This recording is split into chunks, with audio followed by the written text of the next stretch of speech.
Hello everyone, welcome to Twin Sports Show here on TV Sapiencia. It's that program where we talk to teenagers, we discuss everything that affects teenagers, issues that surrounds them, with the hope of having and creating a positive impact in our society. I am Oma, your very sweetheart on radio and TV. And of course, with me today to talk to teenagers is Victor Mirak from Personal School of Learning. Actually, I promoted him to Professional School of Learning. Oh my God, Victor, how are you doing? I'm cool, man. Glad to be here with you. Thank you so much. Thank you so much for coming. Thank you. So today on the program, we'll be looking at decision making, because we are as a result of every decision we made in our lives. I'm as a result of the decisions I made. Victor is as a result of the decisions he made.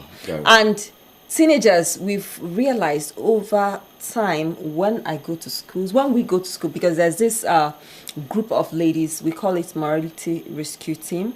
We in partnership with the Onitsha Archdiocese Education Commission. We go to school, visit schools, secondary schools. We talk to them on morality. We talk to them on decision making. We talk to them on sexuality education. We talk to them about everything, because some of us, when we were younger, we had people come to talk to us.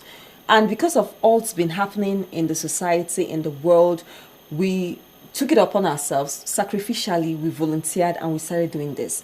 Now, after talking to some of these students, we asked them for questions, feedbacks. Yeah. And some of the questions I've found is that young people are asking about decision making. Now, what is decision making? Okay. How can we explain it such that a teenager will understand that he or she, the result of his or her life, is a result of the decision they will make? All right. First of all, I would like to say this, that decision making is the choice that one makes or takes with respect to a particular thought or issue. Okay. Right? So let's take, for instance, that's an issue in an environment. So your choice of responding to that issue, the thought you had on responding to that issue, which actually brings about your action towards that issue, is what we call decision making. Okay. So in a nutshell, we say that decision making is all about choice taking. You had a choice, you decide to take a step. To put your choice to play or to put your choice to action. So once your choice is activated, you've taken a decision. Okay. Right? So every choice you want to make, I would like to say it to every teenager. Choices have consequences. Be careful of what you choose. Because once you make a choice of doing a particular thing, you first of all thought about it and then you decided to take a step. That step you took after you must have thought about or brooded upon a particular thing, and then you decided to take an action. Once you take that action, you've actually made a decision. Actually, you said something about that for them to make that choice, they first of all think about it. Sure. Teenagers, do they really think about these things? I mean, do they really sit down, analyze these things before they do it? Like some teenagers that actually behave the way they behave, on the spot kind of things that they do sometimes. Do they really think about these things? And do they even know there are consequences? Think before you talk. Think before you act. One of the best courses that should be introduced in school is decision-making course. Yeah. If we start from the scratch to teach children how to make decisions, to a larger extent, it will help them to take hold of their life, to own their destiny. Someone will not remove you. Why? Because God, from the origin of creation, never made man a robot. Yeah. God made man a free moral agent. That is why I will always say, anytime you continue to influence the actions of your children, you've automatically turned them to robots. And that is how you will definitely have an adult baby. Yeah. Who actually is saying, mommy said, daddy said. can't you actually use your senses? Yeah. As a matter of fact, God gave you sense to bother him less. So you must be able to take hold of your world. So if there is any course that we introduce in school, sometimes when I come for your program, I always talk about courses that should be introduced in schools. True. Every school must have a curriculum that helps a child to know how to reason, how to be rational, how to evaluate things. But they will tell you verbal aptitude, quantitative. No, analysis. those ones are talk say. It's not talk do, it's talk say. Because if these things are introduced in schools and parents are also educated on them, so that it begins from home, then it gets to school. So once such a course is in school, certainly from primary level or from JS level, they have this training on how to make decisions. Make the right decisions. Right decisions, because you need to evaluate things before you act on them. That's where the thought pattern comes into play. That's why the Bible says there is a way that seemeth right in the sight of men, but the end of it is destruction. Exactly. So before you get to the destruction point, you must have taken a thought process. So if you think about those things and you discover that the end point of this thing will definitely destroy my life, then you won't venture into it. And I'm just wondering right now, why is it that some teenagers don't really weigh these thoughts, think about these things, like they want to act right now? For example, we've heard of teenagers that were pressured into probably a whole lot of things, drug abuse, all sorts of manner of decadence in the society. These are teenagers from their homes. They had very excellent upbringing. But once they are out there, once they are into the society, it's like something has been unleashed. It's as if all the training... I think I said this to somebody that was on this program last week. I said this. Some teenagers, it looks as if whenever they mix with other people, it's as if everything they've been taught, it's as if their parents were wasting their time. It's as if, I'm free right now. I'm a free agent. Let me act the way I do. Why? In your experience, because I know you've met a lot of teenagers, why do teenagers act like that? Why do they now decide that all the things that their parents have taught them is nothing? That it is these new people that they are now going to follow to do the wrong things? First is, what actually did their parents teach them? Okay. If you are a kind of parent that is so reserved, and then you have a particular thing that you pictured out, and you constrained your children, that is when they will feel like they are out of the cage. That they are caged. Okay, so that cage mentality. Before you move to another point now, that caging, okay, does it mean that, for example, if a parent does not smoke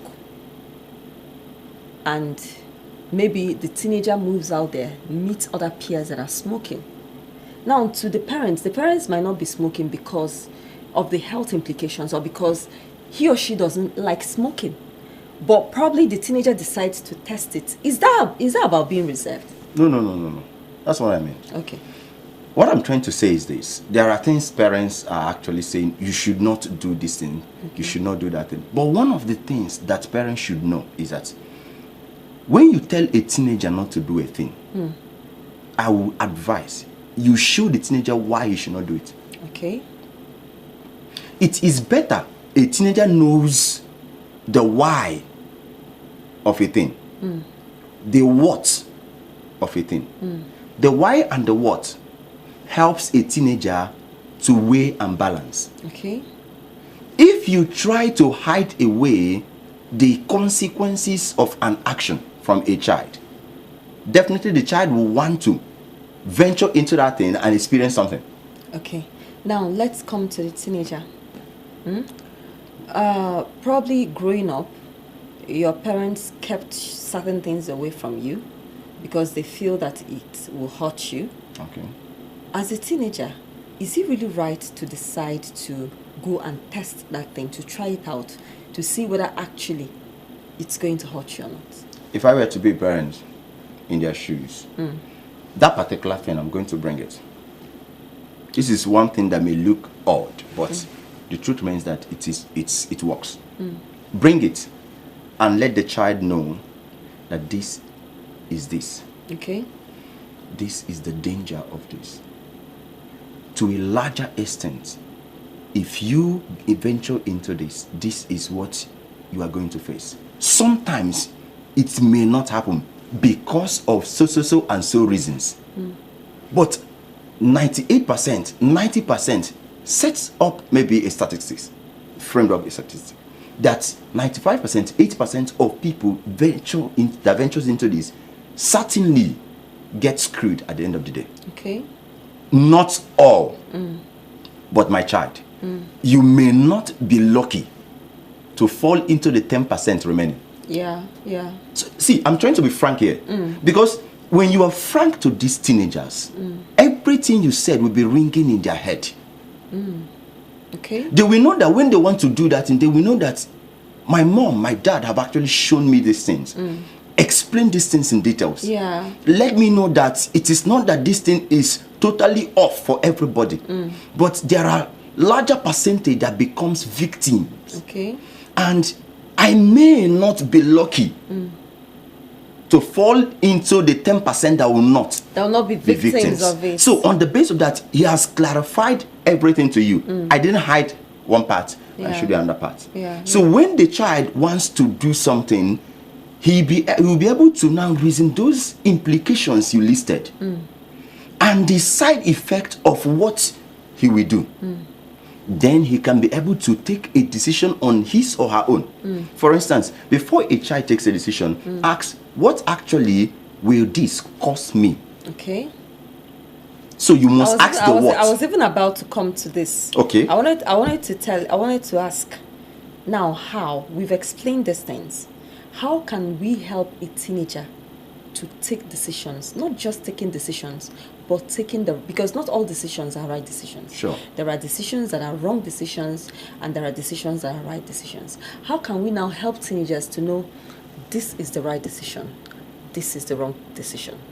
Okay, let's start with, because off the camera you're asking me what kind, where do we focus, and I told you we are looking at it holistically. Okay. Taking decisions holistically. Sure. Now, how can a teenager know what is right for me and what is wrong for me?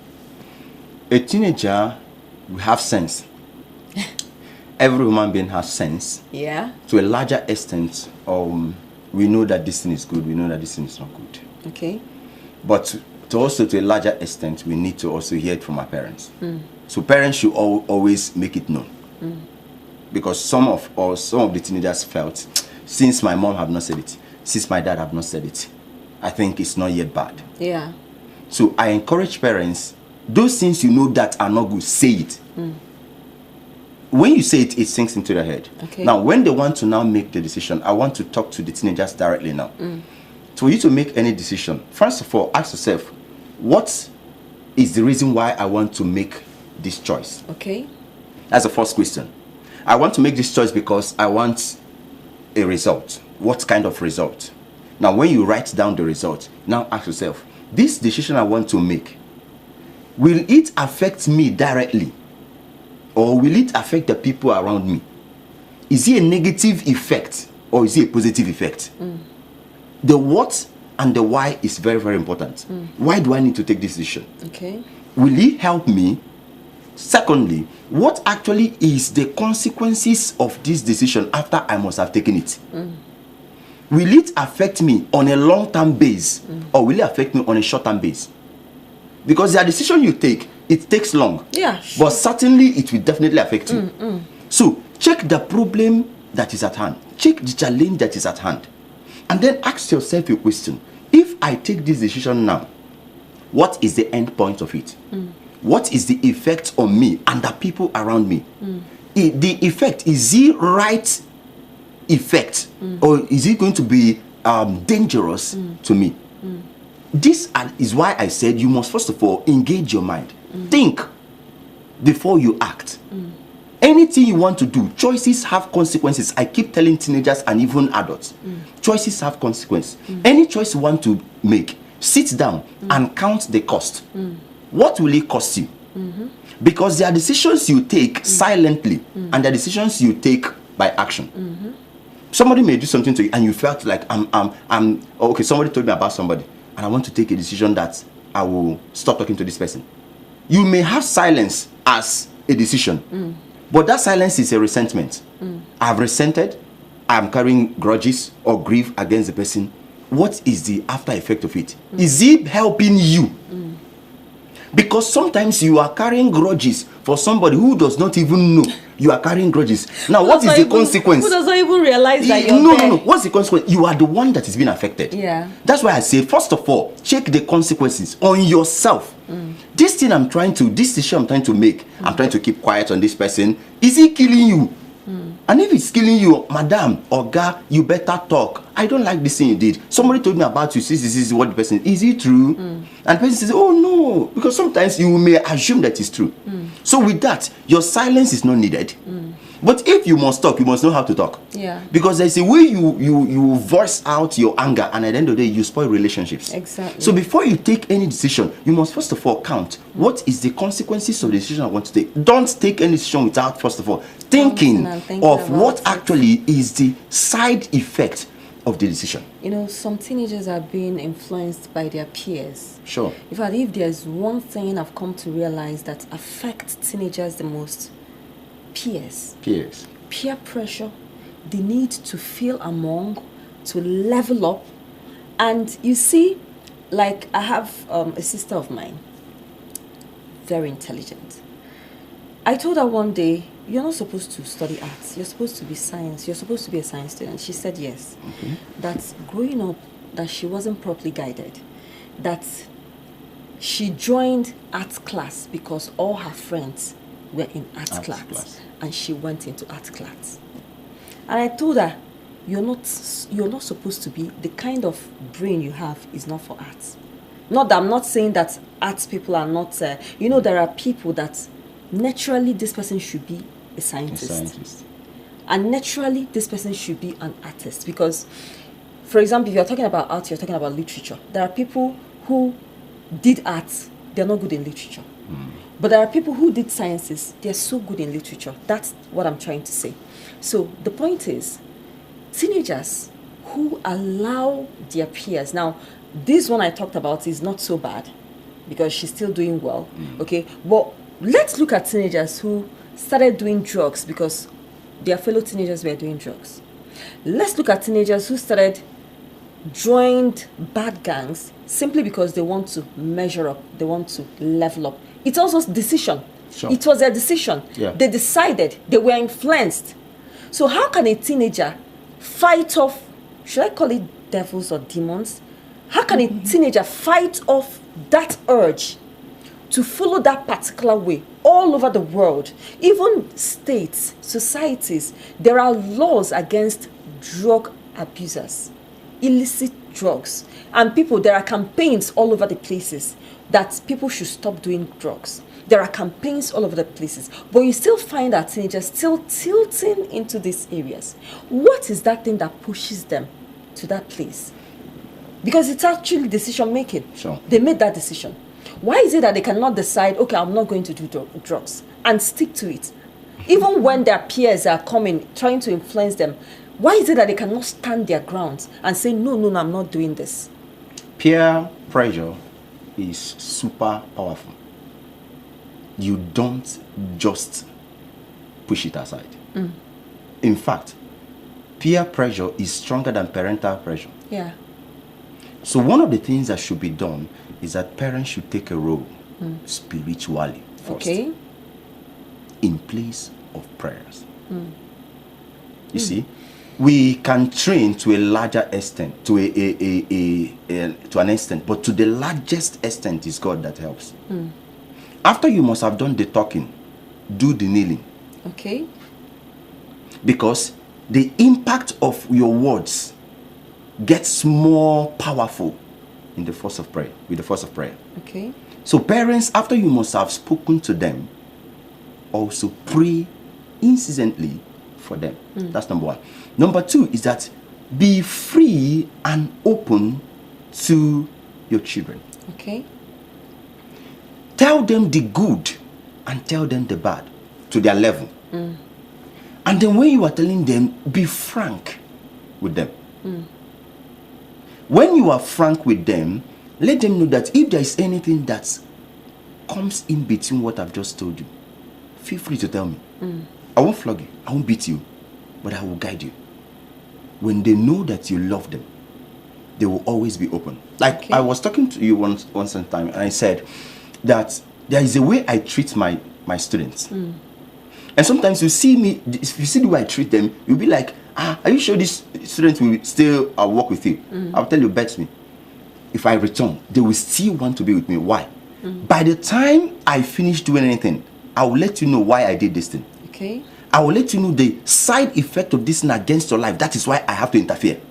That everything you see me do is to help you.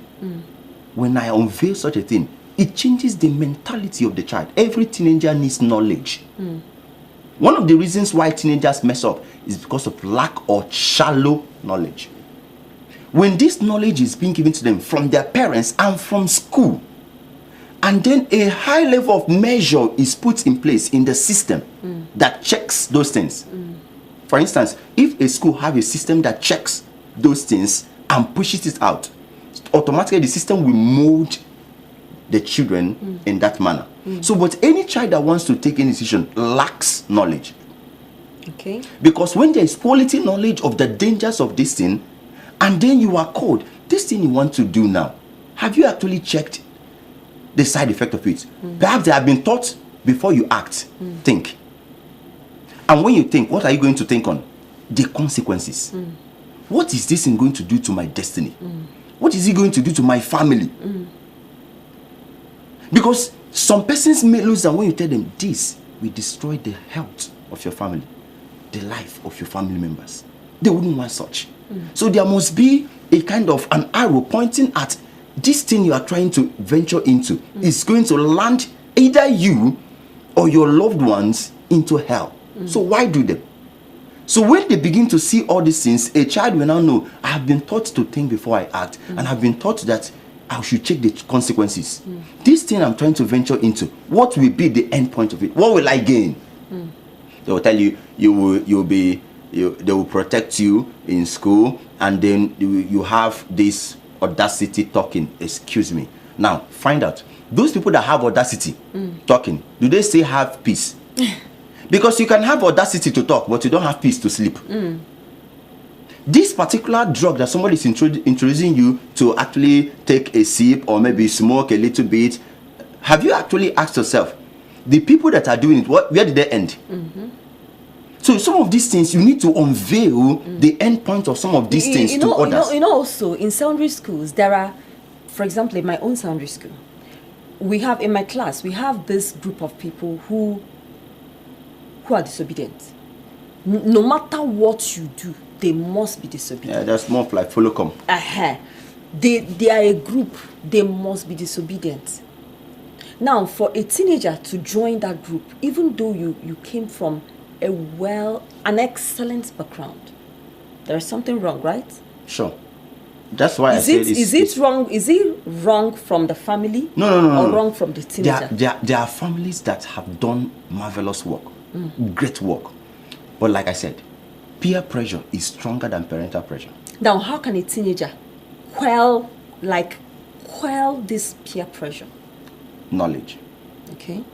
The more you show them the implications, the side effects, the consequences, the life examples of people who have messed up and these things have actually crushed. And then, don't forget to tell them the 10% that scare through. Okay. I like saying that word. This 10% that scare through, you may not join the 10%. Why will I say that? Because some experts in deception, we always point them to the 10% that scare through. Yeah. So, but when you point them to 10% that scare through, they will remember that while I was talking to them, I still also showed them the 10% that will scare through. Yeah. But there is no possibility that you will join the 10%. Even the 10% that scare through, look at their after effect life. It may not reflect short term, it may reflect long term. It may not reflect directly to them. It may reflect to their next of kin or to their family members. Every choice has consequences. Every child should know that. So before you join that group, know that there is a consequence of joining bad group. It will affect your character. It will affect your academics. It will affect your life entirely. But let me tell you, there are some persons that say, why don't you see, I have a friend who is a bad boy, but he's doing well academically. Because I've seen that in school. And I said, okay, he's a bad boy and he's doing that, he's doing well in school. How many are there? If there are 100 persons that are venturing into their life, how many percentage are good? If you count, I will tell you they fell into that 10, Abi. How are you sure that you fall into 10? The 5 fingers are not equal. How do you think that you will be the one to skate through? Now, don't try to try the devil. Don't try to try the devil. I always tell people. Because if you try to try the devil, at the end of the day, you will be screwed. Though. You enter into his nest. And then you now be saying, I wish. Rather than saying that I wish, why don't you run on time? Because you may, where one person went and skate through, you may enter and not skate through. My dear, you better not regret your actions. Hence, the reason why you should think first of these consequences and decide to take a new leave. If not, you may fall victim of the 90% who have been crushed. The more I keep saying that, so when the child now decides to venture that, the same word will still be ringing in the child's mind. Because somehow, he will come to a point where those things will show up. And then it will recall into his mind. But moreover, I said, prayers are needed. Nothing you will do that will surpass prayer. Because you will do your own talking. God will help to buttress some things. Prayer is a force that helps to activate the words you have spoken. So every parent who negates prayer and is always only using words to train their children, it may not actually work for you. Because I know of Christian homes that actually train their children religiously, not spiritually. You know, there are two different things.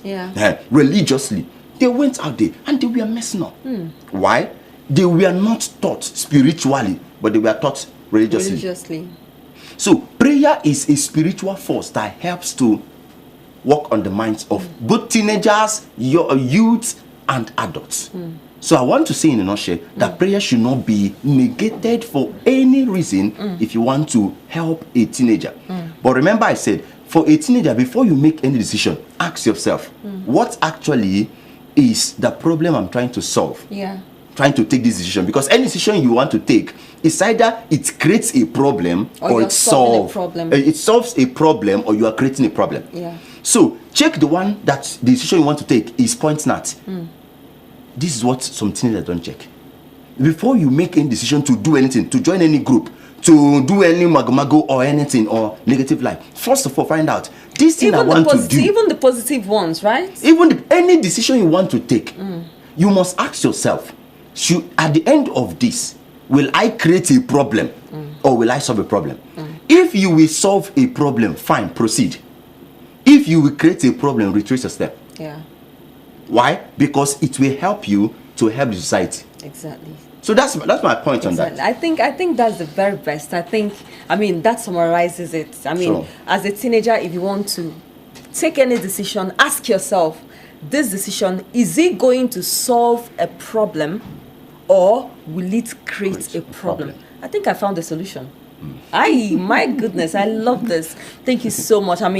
The producer just walked in right now. Thank you so much for coming through. And just like Victor Mirak from Personal School of Learning, he's so experienced with teenagers. He goes to school, training teachers, training school proprietors and all that, and teenagers, working with teenagers. He has said it. If you want to take any decision, ask yourself, this decision, will it solve a problem or will it create a problem? If it's going to solve a problem in the society, positive change, of course, proceed with it. But if it's going to create more problems, kindly know that that decision is not worth it, because every decision has consequences. Thank you so much once again for being a part of the program. I am Oma, your very sweetheart on radio and TV. We look forward to having you again. In the meantime, keep taking the right decisions for yourself. We love you. Bye-bye.